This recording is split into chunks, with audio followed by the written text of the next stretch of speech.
we have Peggy with us, and we will discuss the topic strategies for navigating business amid recession, a guide to stress-free business management. Hi, Peggy. Good morning. Good morning. Good morning. What an interesting topic, right? I'm not sure that Yes. something like stress-free management exists, right? All of us will feel stressed Yes. once in a while. Yes, and let me tell you, like after this 2020 and 21, the most research or search word is recession. We all are facing. So, can you provide an overview of what an economically challenging time means for business and why it is particularly stressful? Yes. I mean, what I can tell you is that it's always the same, right? So what you have to do, you have to be proactive. I'll talk about that a bit further a bit later, but basically it's about pattern recognition.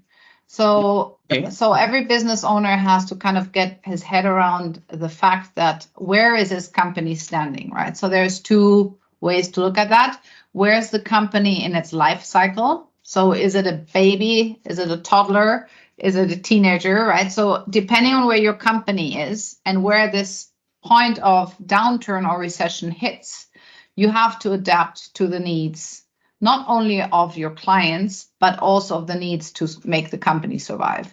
So, and that it will help you to understand the patterns. So the economy is not, it's like seasons, right? So there's the spring, the summer, and the winter season. And currently we're finding ourselves in winter.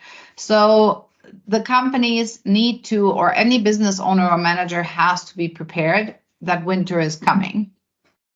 So it really depends on how you deal with the fact that winter is here and how you adapt to that. So the better you prepare, the less stress you will have. If you're in the midst of winter and you realize you are in economical winter, you have to be very fast and take decisions very quickly in order to not endanger the life of your company. Okay, so you mentioned about stress. So how important is it for a business owners to manage stress, and what are the potential consequences of not doing so as an owner?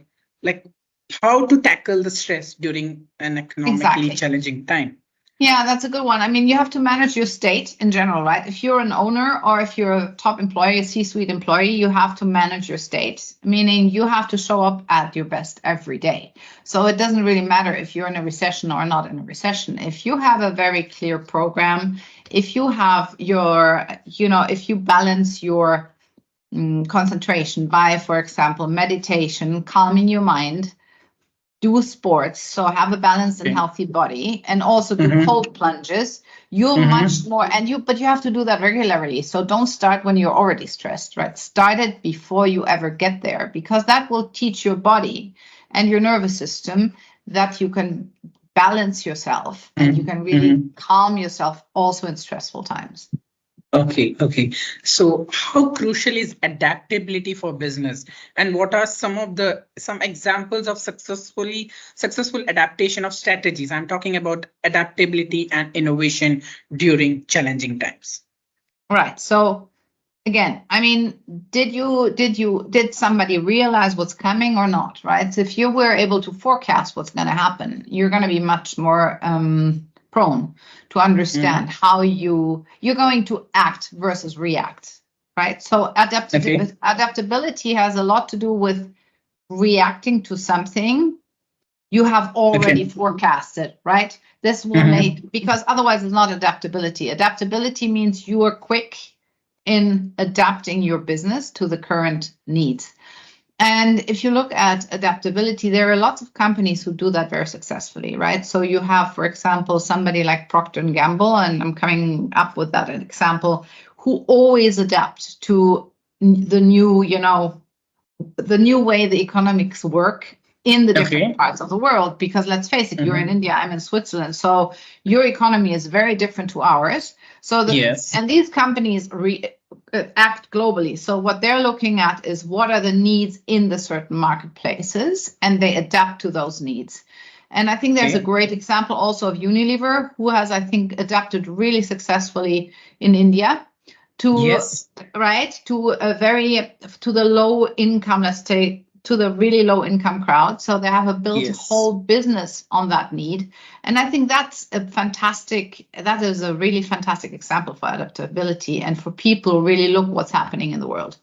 And let me tell you, like you mentioned about Unilever, they in order to have a cultural connection with the Indian audience, they started selling with the brand name Hindustan Lever. Hindustan Yes. means Indian, so Yes. it helps in culture. It's a good example of cultural innovation, like how Yes. they connect with the audience with They the connect with the brand name. audience. And that's the key, right? So adaptability only happens if you connect to your audience, you connect to your user or your customer. It will not happen ever, ever, ever if you don't know who you're dealing with, right? Who your customer is and what their habits and their needs are. Okay, right now we discussed about cultural relation, how Unilever connected with Indian audience. Can you share any examples of businesses that have successfully retained customer during such challenging economic times? Any example, like where any businesses use some strategies and they could retain the customer? Because when the winter comes, the customer has problem with buying, their buying capacity decreases. So any good example you could share where a business thrived such situation? Yes, I think here is a good one, right? So the first thing is it's not only the relationship which is key, it's also knowing who your customers are. And I'm going there again. I mean, what are the needs of our clients? And I think P&G had a huge downturn. I think it was 2009. They had like a break-in of 3 to 4% in sales. And Yes. of course, it's a shareholder company. So they were under massive amounts of pressure.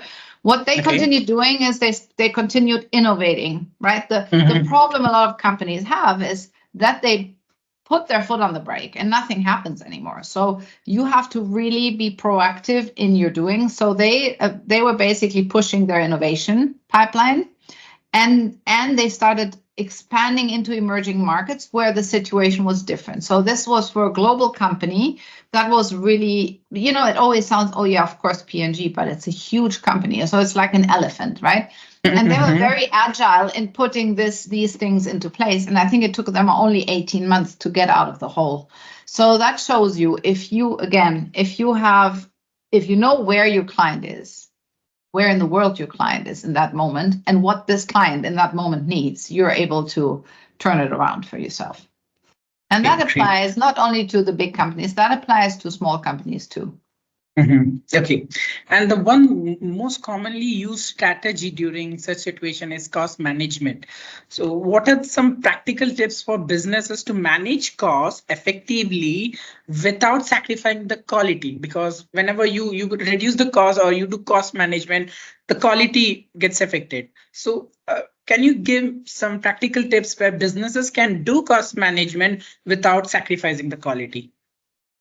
Yes, I mean, I think you have to keep the quality standard up, because that's a long-term issue if you don't do that, right? So reducing the cost is, there's always a question, right? Do you reduce the cost, or do you try and generate more revenue? My option would always be revenue rather than cost cutting. What's for sure in today's times, what's really easy, it's much easier to cut costs for unnecessary expenses.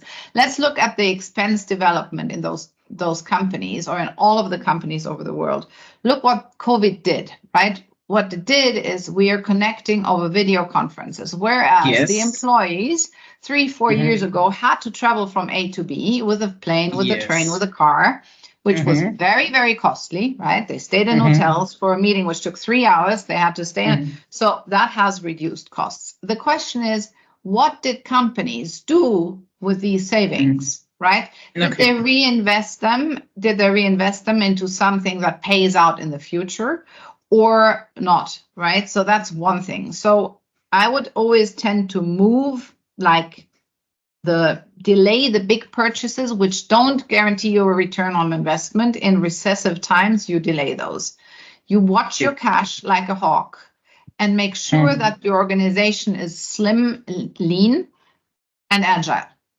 Okay, so you are putting focus on diversification of revenue streams, right? So Right. have you, while working, like you work as a mentor, do you have any, can you share any case studies where you face such situation where you told the company to diversify their revenue Sure. system during economic downturns? Sure. Any So I example give you have to share with us? yes, I give you an example. I'm having a lot of clients in the pet food industry. There's lots of Okay. premium pet food out there. So we're Mm-hmm. talking about a bag of pet food in the US around maybe $50, right? So that's pretty high. So what I did with multiple companies, we innovated again on the product, and we basically added, toppers, snacks, so people could stick with the brand, but they didn't have to pay $50 anymore. Because what happens a lot in that industry, or in any industry, it's pretty recession proof because the animal has to eat. But they do the same as they would with a human food. They trade down, right? So instead of buying a bag of dog food for $50, they buy it for 20. So I had multiple clients who basically said, okay, we're developing a snack or a treat or a topper for the food, and we are going to launch a cheaper type of entry product, right? Something that's Okay. basically allowing the consumer to stick to the brand, but to still continue feeding the brand to their dog. So that's a good example. And if you look at big companies, I mean, if you look at Amazon, look how they diversified, right? Revenue streams. I mean, they started with books. Then today they do movies. They do their own. They have Prime. They amazing, into right? everything. And everything. Yes, they are into everything. They connect the entire world. They have delivery at every corner of the world. This is the best thing like Amazon did over like 10 years. The diversification there is amazing, and it's still going on. It's still going on. It shall be very interesting what's going to happen, because now you see Temu pressing themselves into the marketplace, at least here in Europe. They're very aggressive, right? So there's another challenger for Amazon, right? So I think we see that diversification of revenue streams becomes more and more important, not only for big companies, but also for the smaller ones. Okay, great. Peggy, you told that after COVID, like people are now using digital, like we all come and we face this digital transformation, but there are some challenges. Like as an employee, if I'm working, there are some challenges. How to overcome? Like first thing is the stress. Second thing is motivation. Like if we are working at one place, we get motivated, but when we are connecting through Zoom or any other calling, there is a lack of motivation. So what do you suggest, or like how to overcome such problems when the companies do digital transformation during economic downturns? I mean, there's a lot. Yeah, I think there's a lot around trust here. There's a lot around trust, right? So we have the phenomena that suddenly people want to stay in the home office, and then we don't meet. Here we say we don't meet at the coffee machine any longer, which is a challenge, right? Because obviously these are the most important parts of a work day. So I think for the moment we're in a transition phase. We totally have to be smart about mixing the in-person and the video part, right? And I can see that in a collaboration like with you, it works perfectly. So, and I think it's really important that to have a regular catch up. So it's not good, to like talk once a week. If you collaborate, you have to make sure to make this video. You pretend the video is a meeting room, basically. And I think it's more in our heads than it is in reality. It's just that we have a generation which we come out of a very different, setup. If you look at the next generation of kids today, they don't even talk to their friends, right? They text. I mean, they can sit in the same room and they text each other. Now we can say it's crazy, right? But this digital transformation happens naturally. The question is, does it create stress? I think it does create stress. But it also creates relief. And I'm going to explain what that means. Basically, you get off this video call and it's done, right? It's not that you had a problem with your colleague and then you meet him again all the time. So it's really, so that creates relief, but it's important that you resolve these challenges, and that's becoming more challenging. So I think it's a big learning process. And digitalization helps us immensely also in the field of customers. So knowing the customers, that's the other part of this digitalization. And I think this is where we all have to do a big job in terms of CRM systems, really knowing the customer, trying to work with CRM systems which don't make life more difficult, but make it easier. I see a lot of resistance within companies on that part, right? So if I'm not mentioning any CRM systems, but if you see what it takes to learn these systems, it's hard. And it's hard because it needs a digital transformation through the whole company, right? You can't say, okay, I'm using, for example, HubSpot just for one little thing. Like, for example, I want to keep the letters in HubSpot, but then I keep on sending emails through my email account. I mean, that's confusing things. And I think this is where we have a lot of work to do. To do. True. And another question is about staying informed and being flexible. Like how important it is for a business to stay informed about economic trends and market shift. Like every year, the market and the economic condition is shifting. So could you please tell us it's funny because I had the conversation with a client of mine, and this person told me, well, I don't have time to read all about what's going on in this industry. And I said, okay, how much time do you spend on the daily news, right? On the online? Okay, and the answer was, about an hour. So how much time do you spend on social media, right? Doesn't matter, Instagram, whatever. Half an hour. So let's think he's honest, right? Probably the time is double. Probably the time, he said 1.5 hours, but probably it's more like 3, right? Yeah. So if you took 1 hour and I told him, take half an hour of that time and just read industry related trends what are your competitors doing? One of the big challenges I see today is it's really an easy way to find out. So what are my competitors up to, right? What are they doing? How are they acting? What's their next step? Anticipate. Again, the best way to go through a recession or a downturn is to anticipate what might happen. Right? Yes. Peggy, in the beginning, you told about self-care, well-being, and importance of exercise and all. What final piece of advice would you give to business owners and managers who are facing the challenging? That means how to do business without stress or doing business without any stress. Any secret mantra that you follow or like you want to share with our audience? Yeah, so for example, I have a trick. So I look at, a lot of people say, I am my business. I am trying not to do that because we are not our business. Our business is our business.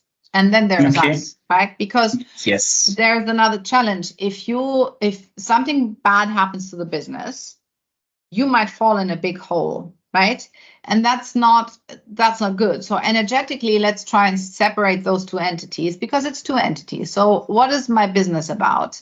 My business is about prosperity, magic, and joy, right? So I'm trying to have clients who fit that scheme or who I can lead into that business frequency, okay?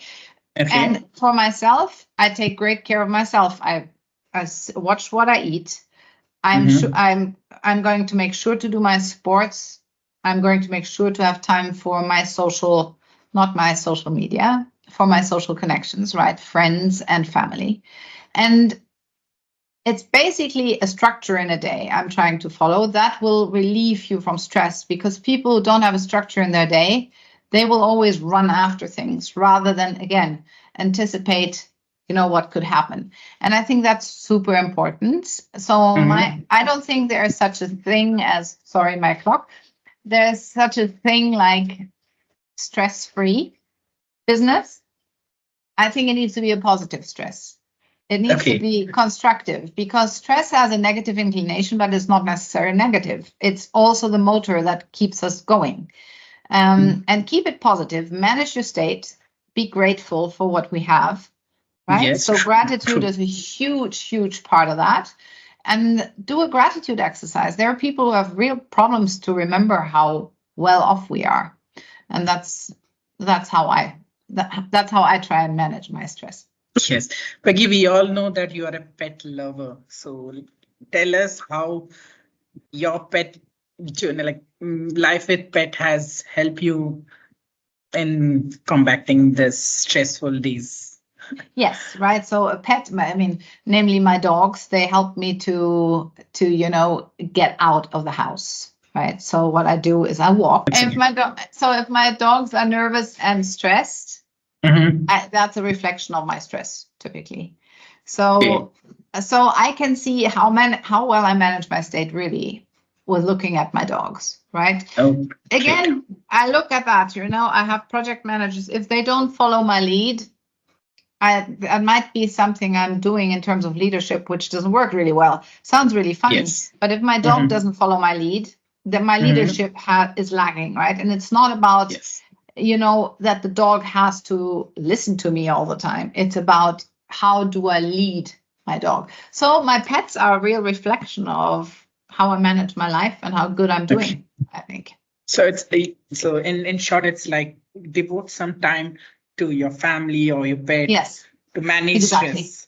Exactly. It's not all about business. You have your life apart from business. Yes, and the interesting thing is, if you have a healthy, if you have a very healthy part in your life, you're much more inclined to be inspired and work on a really good business, because it makes your mind free. People who get up in the morning and like start working at 6 and they end working at 10, there's no free thoughts. There's no room for free thoughts. And they're potentially not as efficient as if somebody says, I have 2-3 hours a day, which are my time. I'm cutting them out for myself. And that creates typically magic. Got it. So it's all about the positive energy, the positivity we keep during such challenging times. Yes. Peggy, it was a nice session with you so much, and have a nice day. Take care. Thank you, Rohit. Thank you.